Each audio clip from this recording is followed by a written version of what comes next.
প্রাথমিকে নিয়োগ দুর্নীতির মাস্টারমাইন্ড অভিষেক বন্দ্যোপাধ্যায় কেই দাবি করছেন। বিস্ফোরক নিয়োগ দুর্নীতির মিডলম্যান তাপস মণ্ডল, নিয়োগ দুর্নীতির মিডলম্যান তাপস মণ্ডল তিনি এই বিস্ফোরক দাবি করছেন। মমতা বন্দ্যোপাধ্যায়ও দুর্নীতির বিষয়ে সবটাই জানতেন বলছেন তিনি। আমাদের সঙ্গে রয়েছেন প্রতিনিধি সুজয়। সুজয়, এই বক্তব্যগুলো যদি সত্যিই সে তদন্তকারী আধিকারিকদের কাছে দিয়ে থাকে তাহলে তো তদন্ত কিছুটা হলেও ঘুরতে পারে। দেখো, তাপস মণ্ডল যে বিস্ফোরক তথ্য দিয়েছেন তা সত্যি, তা এই তদন্তে এর আগে বেশ কিছু উঠে এলেও অনেকটাই উঠে আসেনি। অবশেষে তাপস মণ্ডল মুখ খুলেছিল এবং তাপস মণ্ডলের বক্তব্য অত্যন্ত গুরুত্বপূর্ণ, তার কারণ তাপস মণ্ডল সরাসরি এই কুন্তল ঘোষ যে এই নিয়োগ দুর্নীতি আরেক এজেন্ট, তার মাধ্যমেই টাকা পৌঁছে দিয়েছিলেন এবং 19 কোটি টাকা দিয়েছিলেন বলে তাপস মণ্ডল স্বীকার করছেন, কুন্তল ঘোষের মারফতে দিয়েছেন। এবং তাপস মণ্ডলের বক্তব্য যে আলটিমেট বেনিফিশিয়ারি অর্থাৎ সমস্ত নিয়োগ দুর্নীতির টাকা শেষমেশ গিয়ে পৌঁছতো অভিষেক বন্দ্যোপাধ্যায়ের কাছে। এবং তার আরো অভিযোগ যে অভিষেক যে দীর্ঘদিন ধরে এই কারবার চালাচ্ছে সবটাই নাকি মমতা বন্দ্যোপাধ্যায় জানতেন এবং জেনেও তার কিছু বলার ছিল না, তিনি কিছু মন্তব্য করেননি বা তিনি এটা আটকানোর চেষ্টা করেননি।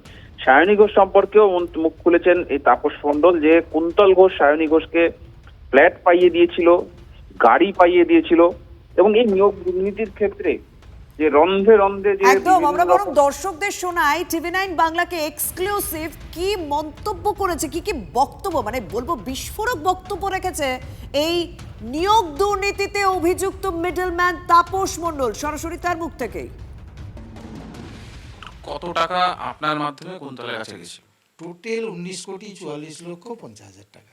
এটা কি কয়েকটা ফেজে? হ্যাঁ, কয়েকটা ফেজে, মানে 16 থেকে 21 পর্যন্ত নগদে কুন্তলকে হাতে দেওয়া হয়েছিল? সব নগদে, সব নগদে। একটা ডায়েরি মেনটেন করতাম, যেটা আমি বলেছিলাম কুন্তল নিয়ে গেল অফিসে, আমার অফিসে ছিল যে যত টাকাই নিয়ে যাবে ওই লিখে রাখবে।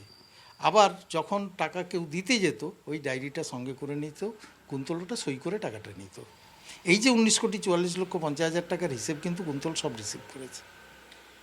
আপনি কুন্তলকে টাকা দিলেন, কুন্তল সেটা কাকে দিত এবং সেটা শেষমেশ কার কাছে পৌঁছাতো? শেষমেশ কাকুর কাছে পৌঁছাতো। আর কাকু যেহেতু অভিষেক ব্যানার্জির লোক, আর ও অভিষেক ব্যানার্জির নাম করেই যেহেতু টাকাগুলো নিচ্ছে, তো আমি কনফার্ম ছিলাম কাকু মানে অভিষেকের লোক, অতএব অভিষেকের কাছে টাকাটা পৌঁছাচ্ছে, এটা আমি কনফার্ম ছিলাম। ভদ্রের সাথে দুবার আমাকে কুন্তল নিয়ে যে বসানোর চেষ্টা করেছে, কথা হয়নি। কিন্তু সুজয় ভদ্রের সাথে যে কুন্তলের কথাবার্তা হতো সেসব আমি শুনতাম, মানে ও সব এ করে আমাকে শোনাতো বা এবং টাকার যে চাপ আসতো সেগুলো আমি বুঝতে পারতাম। কখনো সুজয় কৃষ্ণ ভদ্রের কথায় অভিষেক বন্দ্যোপাধ্যায়ের কথা বা নাম উচ্চারণ শুনতে পেয়েছেন? হ্যাঁ, উনি অবশ্য অভিষেক ব্যানার্জি বলতেন না, আমার সাহেব এই কথাটা বলতেন। কি বলতেন সাহেবের নাম করে? আমার সাহেব খুব চাপ দিচ্ছে, টাকাটা না দিলে ইন্টারভিউ এই ভেরিফিকেশান বন্ধ হয়ে যাবে, ইমিডিয়েট এই অমুক দিন টাকা পাঠাও, এই চাপগুলো আসতো। কি চাকরি পেয়েছিল 19 কোটি টাকা দেওয়ার পর? কোথায় হলো, কোথায় আর চাকরি হলো না, তো কারোই চাকরি হলো না। আপনার মতে এই নিয়োগ দুর্নীতির মাথাকে ও পার্থ চট্টোপাধ্যায় নাকি অভিষেক বন্দ্যোপাধ্যায়? না না, দেখুন, সব দুর্নীতির মূল মাথা যদি বলা যায়, অভিষেক ব্যানার্জির নির্দেশ ছাড়া এত বড় একটা প্রাতিষ্ঠানিক দুর্নীতি হচ্ছে এটা আমি মেনে নিতে পারছি না। উনিই দুর্নীতির মাথা। আজকে ধরুন আমি অভিষেক ব্যানার্জিকে একটা চিঠি লিখেছিলাম, যেটা আমি সুমিত রায়ের কাছে পৌঁছে দেওয়ার জন্য আমার সাথে যে নীলাদ্রি ঘোষ যে অ্যারেস্ট হয়েছিল ওর হাতে দিয়েছিলাম। ও বলল আমি একে দিয়েছি, কি বলে অয়ন বলে ওনার যে অ্যাসিস্ট্যান্ট, তাকে দিয়েছি। কিন্তু যেভাবেই হোক চিঠিটা পৌঁছেছে, বা এত বড় দুর্নীতি চলছে সারা রাজ্যে, অভিষেক ব্যানার্জি কি জানতেন না? আর আমি যে চিঠিটা পাঠিয়েছিলাম কোথায়, তার তো কোনো রেসপন্স পেলাম না। আমি ডিটেলস লিখেছিলাম যে এই ঘটনা, কুন্তলের এই সমস্ত ঘটনা, এবং আপনার নাম করে এই যে কোটি কোটি টাকা তুলছে, এই ব্যাপারটাও আমি অভিষেক ব্যানার্জিকে জানিয়েছিলাম। আরেকটা বিষয়, অভিষেক বন্দ্যোপাধ্যায় যদি মাথা হয়ে থাকেন তখন তো মমতা বন্দ্যোপাধ্যায় মুখ্যমন্ত্রী, তিনি কিছু জানতেন না বা আপনাদের তরফ থেকে কোনো চেষ্টা করা বা তিনি আটকানোর চেষ্টাও তো করতে পারতেন। কিন্তু উনি সবই জানতেন, আমার ধারণা উনি সবই জানতেন। এটা হতেই পারে না, মমতা ব্যানার্জি জানতেন না, এটা হতে পারে নাকি? যে বলছেন দুর্নীতির মাস্টার মাইন্ড, এখনও সে জেল কেন, তাকে কোনো মামলাতে গ্রেফতার করা হয়নি, এটা নিয়ে কি বলবেন? এটা নিয়ে দেখুন, আমার তদন্তকারী সংস্থাকে আমি যেহেতু সহযোগিতা করেছি এবং ওরা খুব অ্যাক্টিভ, তা আমার মনে হয়েছে যে তদন্তের ক্ষেত্রে আরও কিছু ঘাটতি আছে, আরও তদন্ত হওয়া দরকার আছে। মানে অভিষেক অ্যারেস্টটা উচিত ছিল। উচিত। এবার অভিষেককে অ্যারেস্ট করতে গেলে তার তো তথ্য প্রমাণ পাওয়া দরকার। আমি যেটা বলছি যে কাকুর কাছ পর্যন্ত টাকা গেছে, কাকু এবার অভিষেকের সাথে কি করেছে সেটা তো আমার জানা নেই। টোটাল ব্যাপারটা আমি যা দেখছি, মাস্টার মাইন্ড অভিষেক ব্যানার্জি। সারা রাজ্যে এরকম কুন্তল, হাজার কুন্তল পাওয়া যাবে মার্কেট থেকে এরকম টাকা তুলছে। লতা মঙ্গেশকরের গানটা শুনেছেন নিশ্চয়ই, মেরি আওয়াজ হি পেহচান হ্যাঁ। বঙ্গ রাজনীতিতেও এখন একজনের আওয়াজ নিয়ে বেজায় বিতর্ক শুরু হয়েছে। একসময় মঞ্চ থেকে আওয়াজ দিয়েছেন, কিন্তু এখন আওয়াজের নমুনা দিতে যত সমস্যা। আদালতে আরো একটা ধাক্কা, এবার কি ধরা যাবে অভিষেক বন্দ্যোপাধ্যায়ের আওয়াজ? আদালত কিন্তু কড়া অবস্থানে।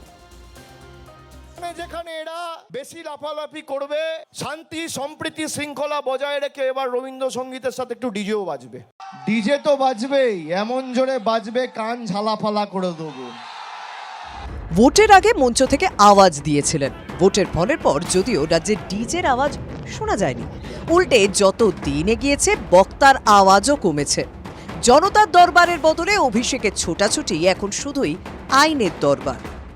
আমার গলা কেটে দিলেও জয় বাংলা বেরোবে। আমি অন্য ধাতুতে তৈরি, আমার গলা কেটে দিলেও জয় বাংলা বেরোবে, আর তৃণমূল কংগ্রেস জিন্দাবাদ বেরোবে। ডিজে মামলায় আদালত একটা রক্ষা কবচ দিয়েছে, কিন্তু শর্ত ছিল তদন্তের সহযোগিতার। সেটা নিয়েও সমস্যা। তদন্তকারীরা চান অভিষেকের কণ্ঠস্বরের নমুনা। নিম্ন আদালত অনুমতিও দিয়েছে, সেই মতো মঙ্গলবার ছিল টেস্ট। কিন্তু অভিষেক ছুটলেন হাইকোর্টে, আওয়াজ দেওয়া যাবে না। তবে আদালতে তার আওয়াজ কেউ শুনল না। উল্টে বিচারপতি তীর্থঙ্কর ঘোষ বলে দিলেন, তদন্তে কোনটা প্রয়োজন আর কোনটা নয় সেটা তদন্তকারী সংস্থাকে আদালত বলে দিতে পারে না। সোজা কথায় আওয়াজের নমুনা দিতেই হবে। আদালতের দরজা বন্ধ। দলের অন্দরেও আওয়াজ শোনার লোক কমছে, বরং খোঁচার পরিমাণ বাড়ছে। আমাকে একটা সেন্ট্রাল এজেন্সি একবার আমায় ডেকে বলেছিল আপনার একটা ভয়েস টেস্ট নেওয়া হবে, তার জন্য একটা কনসেন্ট চাই, দেবেন? আলু হ্যাঁ নিন, আমি দেখতে চাই ভয়েস টেস্ট জিনিসটা কীরকম। সে একটা রুদ্ধশ্বাস ব্যাপার, নানা রকম যন্ত্রপাতি আওয়াজ পড়ানো, সে মারাত্মক ব্যাপার। তো আমার সেই কৌতূহল থেকে আমি গিয়ে নাচতে নাচতে দিয়ে এসেছিলাম। মানে আমি যা বলে দেবো সেটাই আইন, আমি যা চাইবো সেটাই আইন, সেটা তো কোনো ধাক্কা পড়েছে। ডিনায়াল মোডে মুভ করছেন বলেই এখনো বাস্তবটা মেনে নিতে সমস্যা হচ্ছে, যে কারণে কোর্টে অযথা দৌড়াদৌড়ি করছেন আর কোর্ট প্রতিবার রায় দিচ্ছে। তদন্তকারী সংস্থা ডেকে আওয়াজ পায়নি, কিন্তু দলের কর্মীরা নাকি এক ডাকেই পেতে পারেন তাদের নেতাকে। দলের কর্মীদের পাশে দাঁড়াতে এক ডাকে অভিষেক কর্মসূচি। 2 মাস ধরে তিনি এক ডাকে কেন 100 ডাকেও কোথাও যেতে পারেননি, যাননি। সিবিআই টিবিআই কারা কি তদন্তের জন্য ডাকছে, সেখানে তিনি খালি পালিয়ে পালিয়ে বেড়াচ্ছেন আর বিদেশে যাবেন করছেন, যাননি। হঠাৎ এখন এক ডাকে অভিষেক নাকি 10 ডাকে অভিষেক কি একটা কি প্রকল্প নেবেন। কর্মীদের ডাকে সাড়া দেওয়ার কথা অভিষেক বলছেন বটে, কিন্তু বাড়ির সামনে যে ভিউ কাটার লাগিয়ে দেওয়া হলো, মানে দরজার ফাঁকটাও বন্ধ। তাহলে কর্মীদের জন্য কি শুধুই নেতার আওয়াজ বরাদ্দ, যে আওয়াজ আবার তদন্তকারীদের দিতে আপত্তি? Bureau report, TV9 Bangla. এনআইএর জালে আরামবাগে প্রাক্তন তৃণমূল সাংসদের স্বামী। 3 বছর আগে রামনবমীতে গুন্ডামির অভিযোগে ধৃত শাকির আলী রিষড়ার তৃণমূল কাউন্সিলরকে গাড়িতে তোলার সময় এনআইএ-কে বাধা দিল অপরূপা পোদ্দার। পুলিশ এনআইএ-কে ঠেকাতে অনুগামীদের লেলিয়ে দিলেন অপরূপা। ধৃত শাকির আলীর বাড়িতে 20 রাউন্ডেরও বেশি গুলি উদ্ধার হয়েছে, যা ইতিমধ্যেই তদন্তকারীদের ভাবাচ্ছে। ফের কেন্দ্রীয় এজেন্সির কাজে বাধা তৃণমূলের। রাজপাট গেলেও দাদাগিরি কমেনি প্রাক্তন তৃণমূল সাংসদের। শুধু তাই নয়, পুলিশকে ধাক্কাও মেরেছেন অপরূপা পোদ্দার। 2023-এর রামনবমীতে অশান্তির মামলায় আরামবাগের প্রাক্তন তৃণমূল সাংসদের বাড়িতে হানা দেয় এনআইএ। তার স্বামী তথা রিষড়ার তৃণমূল কাউন্সিলর শাকির আলীকে গ্রেপ্তার করে কেন্দ্রীয় এজেন্সি। এরপর শাকিরকে গাড়িতে তোলার সময় লোক জড়ো করে এনআইএ-কে বাধা দেওয়ার চেষ্টা করলেন অপরূপা। 2023-এর কেস এইভাবে করা হলো, এর বিচার উপরওয়ালা করবে, এর বিচার জনগণ করবে। আমরা কারোর কাছে কখনো মাথা নত করিনি, কোনোদিন করব না। যারা মমতা বন্দ্যোপাধ্যায়ের সঙ্গে থাকতে চাইছেন তাদের এই মামলা ওই মামলা, পুরনো মামলা, দেশি মামলা, মামলার পর মামলা এইভাবে দেওয়া হচ্ছে। অপরূপা পোদ্দার পুরোদস্তুর মমতা বন্দ্যোপাধ্যায়ের উপর আস্থা রেখে দলটাকে পুনর্গঠনে আবার সমস্ত রকমভাবে কাজ করছেন, তার স্বামীকে গ্রেপ্তার করা হলো। পুলিশের গায়ে হাত তুললে সেটা ভেঙে দেওয়া হবে, ওদেরই বাঁচা। ওই পুষ্পার সঙ্গে যা হয়েছে, তার পরিবারের লোকজনের সঙ্গে যা হয়েছে তাই হবে। সরকার পাল্টে গেছে, এরা যদি নিজেদের না পাল্টায় তখন ওই যেটা অমিত শাহজি বলেছেন, উল্টা করকে লটকা কে সিধা করনা হয়। বছর তিনেক আগে রিষ্টায় সন্ধ্যাবাজারে বিজেপি রাজ্য সভাপতি দিলীপ ঘোষের নেতৃত্বে শোভাযাত্রা চলাকালীন গন্ডগোল বাধে। অভিযোগ, মিছিলের দিকে উড়ে আসে ইট, তা থেকে শুরু হয়ে যায় ধুন্ধুমার। এলাকায় শুরু হয় ভাঙচুর, আগুন ধরিয়ে দেওয়া হয় রাস্তার পাশে থাকা জিনিসপত্রে। হাওড়া, শিবপুর, উত্তর দিনাজপুরের ডালখোলাতেও চলে অশান্তি। সেই মামলায় এনআইএ তদন্তের নির্দেশ দেয় হাইকোর্ট। এবার সেই মামলাতেই এনআইএ গ্রেপ্তার করল অপরূপা পোদ্দারের স্বামী শাকির আলীকে। শুধু শুকুর আলী একাদশী নয়, একই বাড়িতে স্বামী স্ত্রী একসঙ্গে থাকছেন, কাজেই অপূর্ব পোদ্দারও একই দোষের দোষী। কয়েকদিন আগেই জাহাঙ্গীর খানের স্ত্রী লোকজন জড়ো করে তার স্বামীকে ছাড়ানোর মরিয়া চেষ্টা করেছিলেন। পরে জাহাঙ্গীরের স্ত্রী রেজিনাকে গ্রেপ্তার করে পুলিশ। আর এবার রিষ্টায় পুলিশকে ধাক্কা মারায় অপরূপা পোদ্দারকে তলব করেছে শ্রীরামপুর থানার পুলিশ। আশিক ইনসান ও সুপ্রিয় গুহর রিপোর্ট, TV9 বাংলা।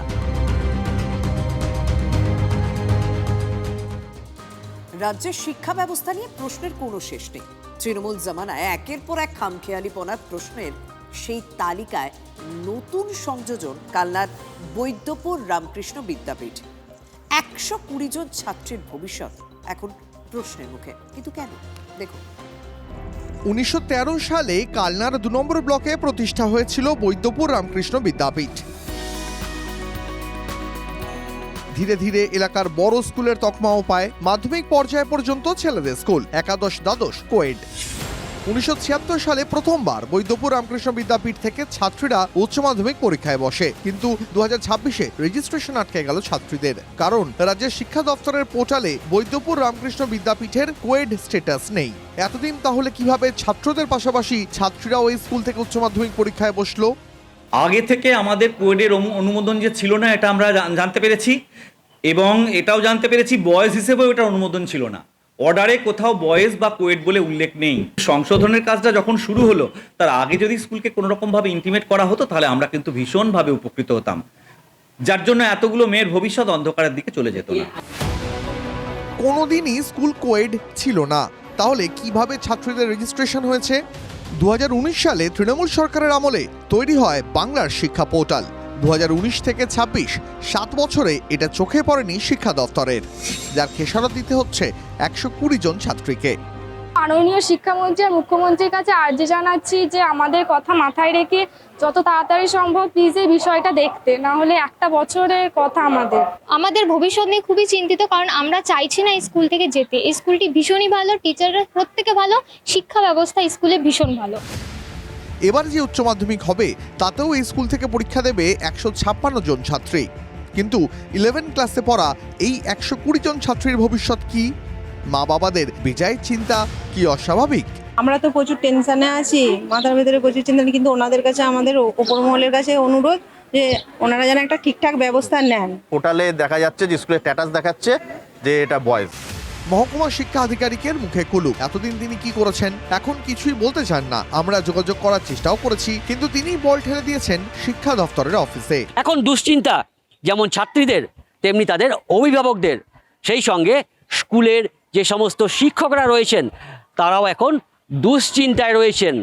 স্কুল কর্তৃপক্ষ, শিক্ষা দপ্তর কি এগিয়ে আসবে এই সমস্যার সমাধানে? বর্তমান সরকারের কাছে আমার একটাই আবেদন, তারা অত্যন্ত মানবিক দৃষ্টিতে এটা দেখুন। আমি আশা করছি তারা নিশ্চয়ই আমাদের সমস্যার কথাটা বুঝবেন। 120 জন ছাত্রী, তাদের অভিভাবক ও গোটা এলাকা এখন তাকিয়ে নতুন সরকারের দিকে। মেয়েদের উচ্চ মাধ্যমিক দেওয়ার এই একটা স্কুল গোটা এলাকায়।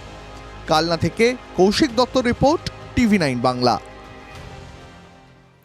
কলকাতা থেকে চলে যাওয়া কেন্দ্রের একাধিক প্রতিষ্ঠানের সদর দপ্তর রাজ্যে ফেরানোর দাবি। কেন্দ্রীয় বন ও পরিবেশ মন্ত্রী ভূপেন্দ্র যাদবের কাছে আর্জি রাজ্যের অর্থমন্ত্রী স্বপন দাশগুপ্ত।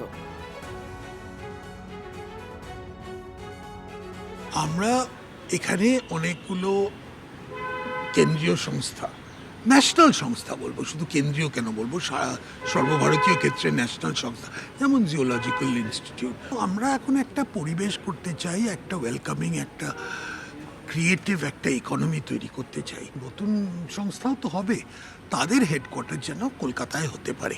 এই জন্য আমি আবেদন করলাম ভূপেনজিকে যে আপনি বলুন আপনার ক্যাবিনেট কলিগসদের সঙ্গে এই কথাটা বলুন যে আমরা এখানে কত মানে কলকাতার একটা গুরুত্ব আছে, সেটাই সেই গুরুত্বটা আমরা মানব, কলকাতার মর্যাদাটা, দেশের মর্যাদাটা আমরা রক্ষা করব। বারাকপুর অঞ্চলের আরো 3টি জুট মিল খুলছে। বরানগর জগদ্দল জুট ইন্ডাস্ট্রিজ এবং এমকো জুট মিল খুলছে। 10ই জুলাইয়ের মধ্যে রাজ্যের বন্ধ থাকা সবকটি জুট মিল খোলার আশ্বাস দিয়েছেন অর্জুন সিং। শ্রমমন্ত্রীর উপস্থিতিতে বারাকপুরের বন্ধ থাকা জুট মিলের মালিক পক্ষ ও শ্রমিক ইউনিয়নের প্রতিনিধিদের মধ্যে আলাদা বৈঠক হয়। দীর্ঘ আলোচনার পর সিদ্ধান্ত হয় 3টে জুট মিল আগামী 2 থেকে 3 দিনের মধ্যে খুলে যাবে। এই মর্মে মিল কর্তৃপক্ষ আগামীকাল নোটিশ জারি করবে। দাম কমলো বাণিজ্যিক রান্নার গ্যাসের। 174 টাকা দাম কমেছে বাণিজ্যিক রান্নার গ্যাসের। 19 কেজি বাণিজ্যিক গ্যাসের দাম হলো 3081 টাকা। অপরিবর্তিত থাকছে ঘরোয়া রান্নার গ্যাসের দাম।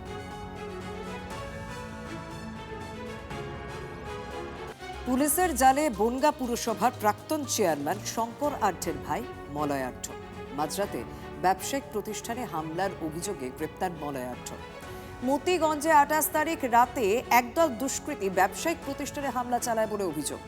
ব্যবসায়ীর মেয়ে এবং ছেলেকে মারধর করে নগদ টাকা ও গয়না নিয়ে চম্পট দেওয়ার অভিযোগ। বনগা থানায় অভিযোগ দায়ের হয়েছে। এই অভিযোগের ভিত্তিতে গ্রেপ্তার মলয় আঢ্য।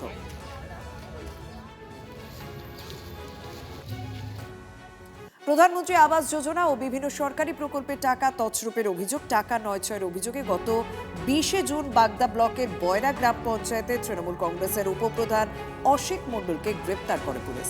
তদন্তের স্বার্থে পঞ্চায়েত অফিসে নিয়ে যেতেই তাকে দেখে চোর চোর স্লোগান ওঠে। পঞ্চায়েত অফিসের সামনে ভিড় জমায় বিজেপি কর্মী সমর্থকরা। অসিত মণ্ডলকে পঞ্চায়েত অফিস থেকে বের করতেই এই স্লোগান বিজেপি কর্মী সমর্থকদের।